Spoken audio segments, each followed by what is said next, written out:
Hey guys, Lodicus here with another missable achievement for Redfall. This one's called Eagle Eyes. This is to complete the Lost Unit mission without triggering any of the mines. This mission only unlocks when you stumble upon a cave here in the northeast of Burial Point. So if you head to this location that I'm currently stood in here, in Burial Point, you should get the mission unlocked. So here in the northeast there's a little jetty where a number of boats would have been marooned. All the water's been swept out to sea. You'll notice that there's a cave directly ahead of me here with a load of UV lights on.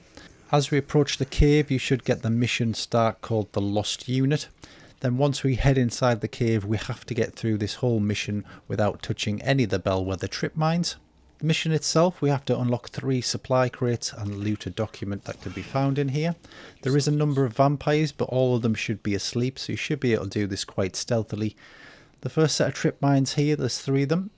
What I'm going to just do is jump on this little wooden shed here, get yourself in between the trip mines and then drop down. You should be able to then squeeze underneath the last one and you're into the main cave section. At the left here there's 3 vampires currently asleep, as well as the crate that we need to open. So just going to sneak up while crouched, not getting too close to the vampires, and undo the latch on each side of the crate. Once you've opened the crate and looted the contents, you should get 1 of 3 completed for the Lost Unit. Now we're going to head down to the bottom here and cross over to the other side. We're then going to go up this ramp to the higher level. Up here there'll be another couple of vampires asleep, as well as a ladder that will take you up to the higher section.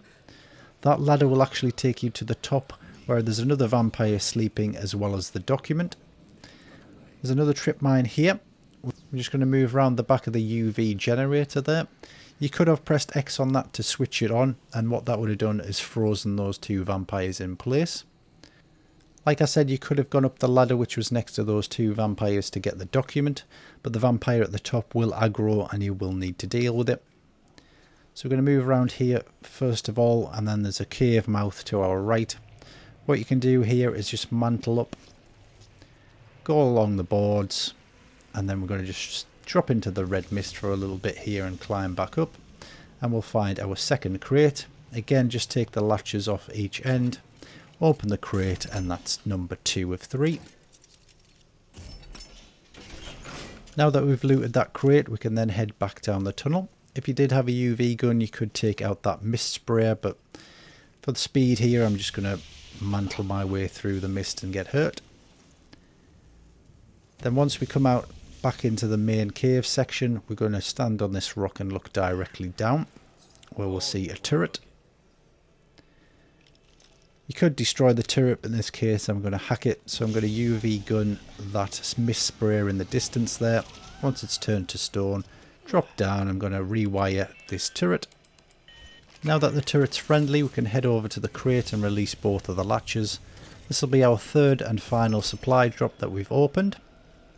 And now we just need to go and collect the document, which again is in the large tower back up at the top. So we're going to clamber out of this pit and then head up to the tower. So there again we're going to avoid this very last trip mine here. Going to give it a little bit of a wide berth by climbing over the generator. Past these 2 vampires that are asleep. 3 vampires that are asleep even. And then we're just going to sneak under this guy that's well awake, and there should be a document here to collect. Picking up that should give you the achievement for Eagle Eyes for not setting off any of the tripwires. If you found this guide useful, drop us a like. If you want to see more content from myself, please do subscribe.